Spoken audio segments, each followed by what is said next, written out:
더 깊게 들어가면은 되게 많은데요. 시험 다 끝나고 지금은 시험 체제니까 시험 다 끝나고 그때 고급 질문들 많이 해 주세요. 예. 지금은 시험에 딱 특화돼 있어야 되니까 다른 얘기 해 봤자 도움이 안 될 것 같고 괜히 혼란스러울 것 같아서 요 정도까지만 아시면 될 것 같아. 제가 봤을 때. 08년 증감률에 대한 부분 뭐 얘기했고 내가. 물론 뭐 나올지 안 나올지 모르겠고. 그 정도? 그 정도. 장애는 5개 있다고 칩시다. 5개 있다고 칩시다. 여기 경막하, 여기 두꺼운 뼈가 안쪽에 있는 게 경골, 얇은 게 기골, 여기 종. 우리 인체는 요게 기본 자세예요. 이렇게 하는 게. 예. 그래서 이렇게 하고 있다고 보는 거야, 이 사람을. 그러면은 요 안쪽을 지배하는 신경이 요골신경, 가운데가 정종신경, 요 새끼손가락 있는 쪽이 척골신경, 여기 있는 게 상완,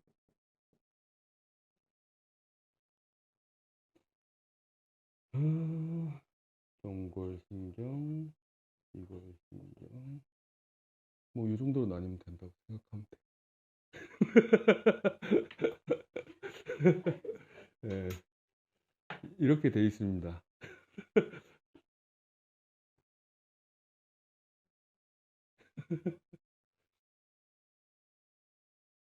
이렇게 돼 있어요. 우리 몸은. 예, 요추부터는 하지신경을 지배하고 있고. 그래서 우리가 보통 뭐 눈의 장애, 코의 입, 귀, 뭐 구강, 경추, 요추, 천추, 미추, 뭐 척추 장애 뭐 이런 것들이 다 부위별로 해부학적으로 나누는 거를 부위라고 하고 기능적인 걸로 나누는 거를 계열이라고 해요. 부위와 계열에 따라서 장애가 각 부위별로 1호부터 몇 호까지 또 쭉쭉쭉쭉 나와 있는 거고요. 중한 거가 1급이고 제일 경한 게 14급이죠. 현재는. 이렇게 되는 거고 조종은 얘기했지만 같은 재에 이런 식으로 나눠지는 게 조종이죠. 제일 키워드가 같은 재여야 됩니다. 같은 재. 같은 재. 그리고 중한 등급에서 한 등급 상향하거나 두 등급, 세 등급 저런 조건에 맞으면 그렇게 되는 게 조정이고 조정은 한 번만 할 수 있어요. 조정은 공단에서 장애 판단할 때 조정이란 기술을 쓸 수가 있는 거죠. 근데 우리가 알아야 이게 조정 대상인지 아닌지 얘네들이 장애 판단했는데 이게 조정을 해야 되는 건지 안 해야 되는 건지 우리가 알아야죠. 네. 네. 네. 네. 음, 음, 네. 그렇죠. 만약에 뭐 13급 짜리 뭐 11급, 10급 이렇게 뭐 3개가 있다고 칩시다. 같은 재로 3개의 장애가 남았어요. 그러면은 13급짜리가 3개네? 그러면 조정하면 중한 등급 10급에서 플러스 한 단계 상향해 갖고 9급까지 될 수 있는 거죠. 장애 조정 9급이라고 이렇게 판단을 내려. 이런 식으로 기술을 쓰는 거죠. 그죠? 두 번 할 수는 없어요, 조정은. 네. 그래서 만약에 내가 같은 재로 뭐 요렇게 나왔다가 쳤을 때도 그렇고 같은 재로 있는데 뭐 하나가 또 재유양이 돼서 또 중환 장애가 더 남고 하면 그렇게 했을 때도 조정 한 번에 대한 원칙을 적용해야 되는 건 맞고요. 만약에 인제 뭐 기타 다른 재해로 또 하나가 생겨면 조정 자체가 안 되는 거고 어차피 같은 재해여야지 되는 거니까. 예. 그래서 같은 재해라는 게 가장 중요한 부분입니다. 만약에 우리가 극몰격계 같은 경우가 그런 경우들이 간혹 있어요. 우리가 뭐 특히나 슬관절의 관절증 증상으로 인공관절 치환술 하시는 분들이 간간이 있으시거든요. 계속 쪼그렸다가 일어났다 부적절한 자세 많이 쓰시니까 그런 분들이 한쪽이 먼저 진단이 됐어. 무릎 관절증이. 근데 나머지가 또 한 몇 년 뒤에 또 무릎 관절증이 발생이 됐어요. 그러면 한쪽 무릎에 대한 인공관절하면 장애 8급으로 고정이 돼 있어. 근데 또 다른 쪽도 인공관절 치환술 2년 뒤에 했네? 8급이 나왔잖아. 이런 경우 각각 8급을 줘야 되냐? 아니면 조정 6급을 줘야 되냐? 뭘로 줘야 돼요?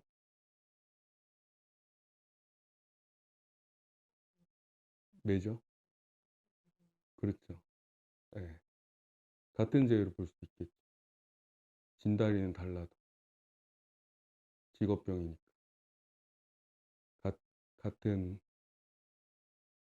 무릎에 영향을 주는 원인은 같은 거겠죠.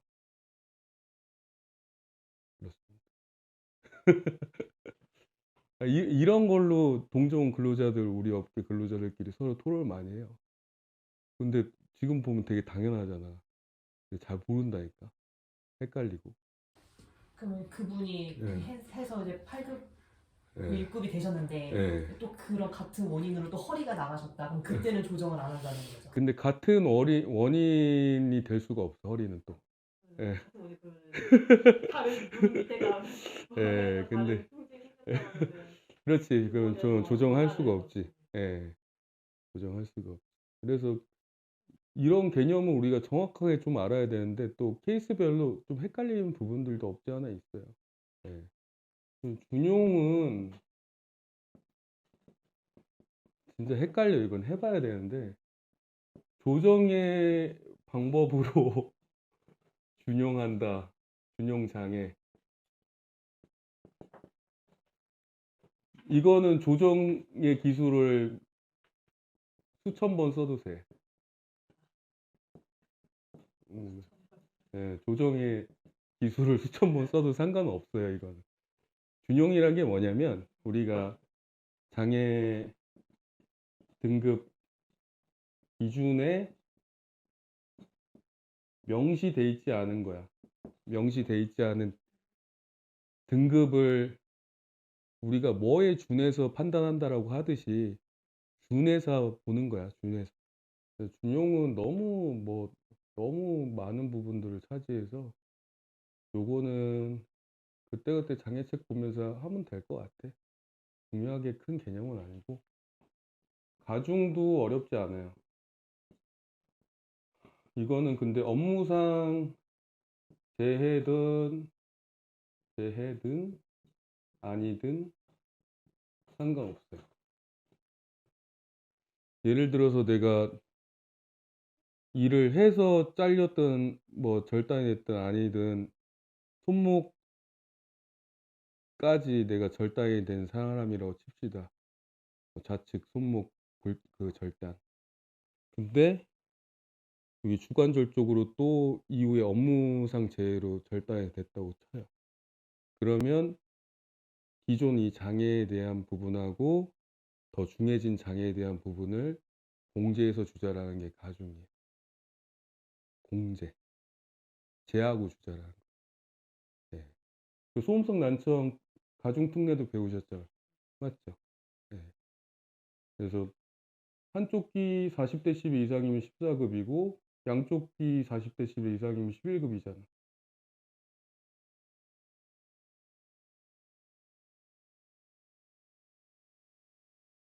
가중 11급. 한쪽 귀는 14급.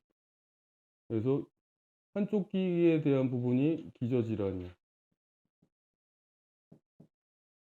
11급에 대한 부분에서 14급 제하고 주자라는 게 가중 특례잖아. 소음성 난청에서 배웠죠? 예. 모르시 가중 기존에 있던 걸 빼고 주자라는 게 가중이에요. 예. 어려울 거 하나도 없어. 그런 부분들 장애는 많이 해봐야 됩니다. 많이 해봐야 돼요. 우리가 운동기능 장애 얘기했듯이 4분의 1, 2분의 1, 4분의 3 뭐 그런 것들 하는데 기본적으로 우리가 일반 산재 장애권을 많이 맞는 거는 정형외과나 아니면 신경외과 이거를 이렇게 표시를 하거든요. 병실에 OS 환자, NS 환자라고. 대부분 수술했던 사람들을 우리가 이제 영업을 해서 약정을 해갖고 진행을 하게 되는데 상병명만 보고도 우리가 대충 이 사람이 나중에 종결되면 어떤 부위의 장애로 어떤 장애를 우리가 잡아야겠다라는 걸 바로 우리가 인지를 해야 돼요. 근데 어려울 건 솔직히 없어요. 골절은 나중에 운동기능 장애 잡아야 되는 게 거의 대부분이고 다만 이제 머리를 다쳤다고 하면 신경정신의 장애를 잡는 것으로 가는 거가 그게 좀 예외적인 부분이에요. 그래서 일반 산재 보통 하시는 분들은 다 골절 환자들 거의 많이 하시거든요. 우리가 잡을 수 있는 거는 그분도 운동기능 장애가 거의 대부분이라 그렇게 또 한편은 어려울 건 없는데 상병이 워낙 다양하기 때문에 상병이 뭐가 있는지 그런 것들 우리가 알긴 알아야지. 용어들이 굉장히 다양하거든요, 상병이. 그래서 그런 상병 무슨 수술을 했는지 보면은 우리가 대변에 몇 급 정도 할 수 있겠다라는 생각이 들죠. 예. 근데 우리가 보통 직업병을 많이 하다 보니까 장애는 거의 별로 안 해. 그래서 장애권이 있으면 저한테 물어보세요. 제가 첨삭도 해드릴게요. 선생님, 석재는 네. 돌을 그냥 가공하시는 분들이에요. 석재도 석재 공장 다니시는 분하고 좋은 질문인데 건설 현장 다니시는 분들이 있어요. 석재 공장 다니시는 분들은 한번 웅천이 석재 공장 단지인데요. 가면 어마무시한 원석, 이만한 돌 이거를 이만한 큰 기계톱으로 자르는 광경을 볼 거예요. 자르면 좀 짜게진 거를 그라인더 작업해서 무슨 석공품 하나를 만들어. 석공하시는 그 근로자가. 어마무시하게 시끄럽고 이걸 만들면 이제 나중에 연마해서 이게 광택도 내고 하시는 건데 그런 식으로 석공품 하나를 만드는 일을 하시는 분들이 석재 공장에서 일하시는 분들이고요. 현장에서 일하시는 분들은 집을 만들잖아요. 보통 아파트나 이런 걸. 그러면 우리 내벽에 뭐 돌 같은 거 붙이거나 바닥에 붙이는 경우들이 있어요. 대리석이나 이런 것들을. 그러면은 그분들도 이렇게 제조된 석공품을 갖고 와서 규격에 다 안 맞으니까 그거를 조금씩 이제 가공을 해서 붙이는 거야.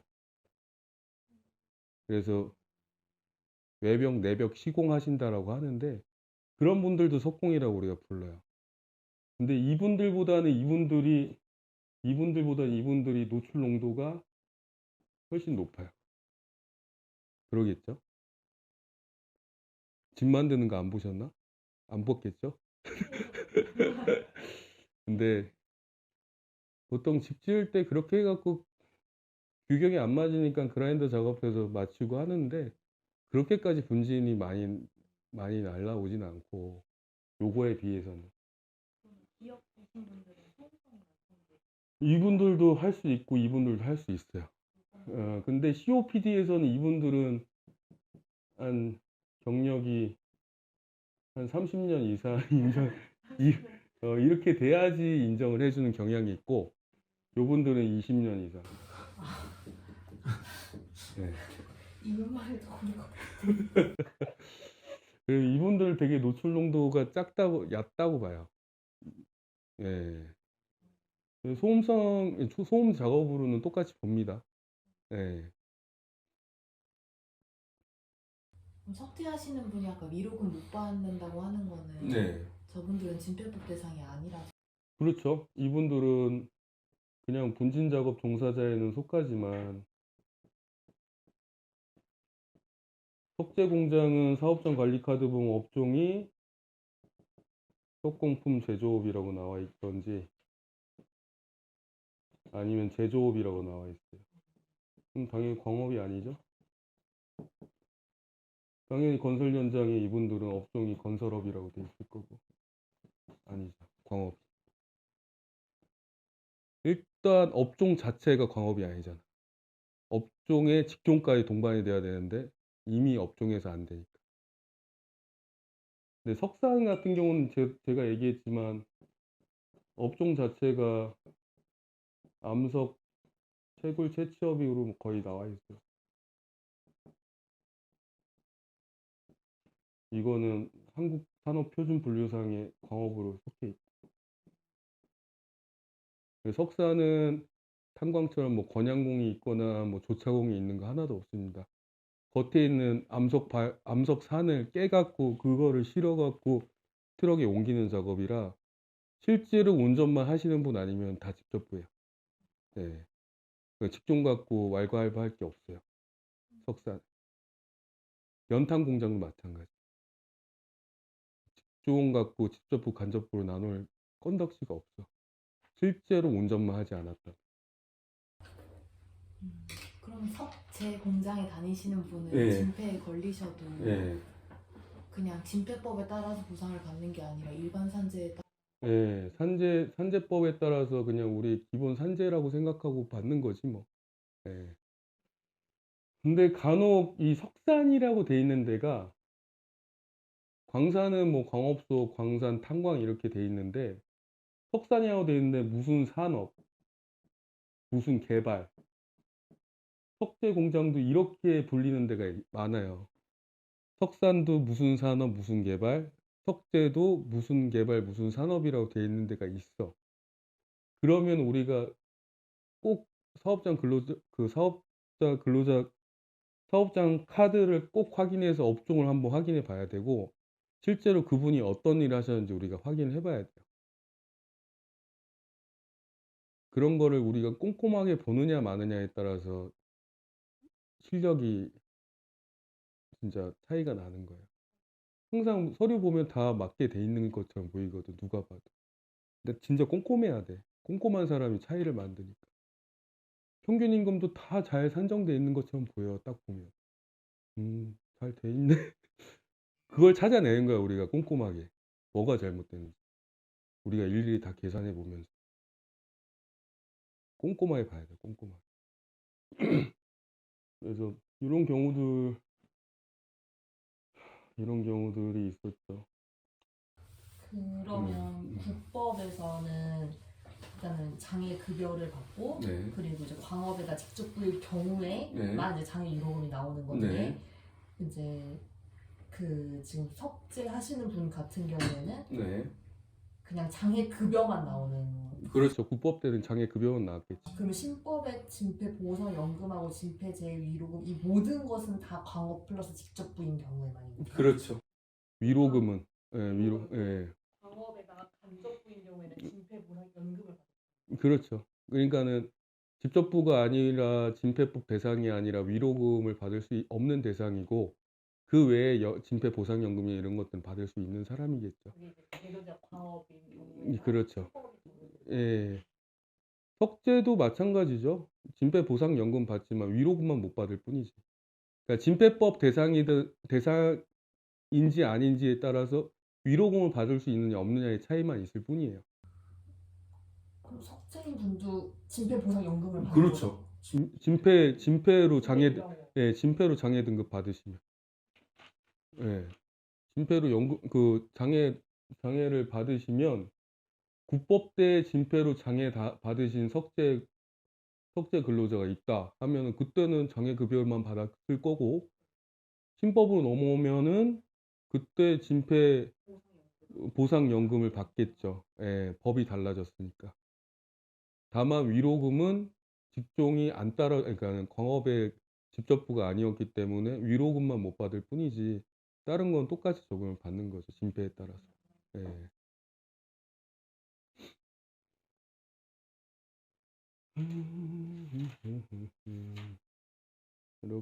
그렇게 보시면 될 것 같습니다. 두서없이 계속 얘기했지만 잘 알아들으셨을 거라고 생각하고, 내일 뭐 대표님 교육이 또 남아있지만 열심히 들으시고, 시험은 그냥 지금 하는 대로만 해서 보시면 돼요. 너무 부담 갖지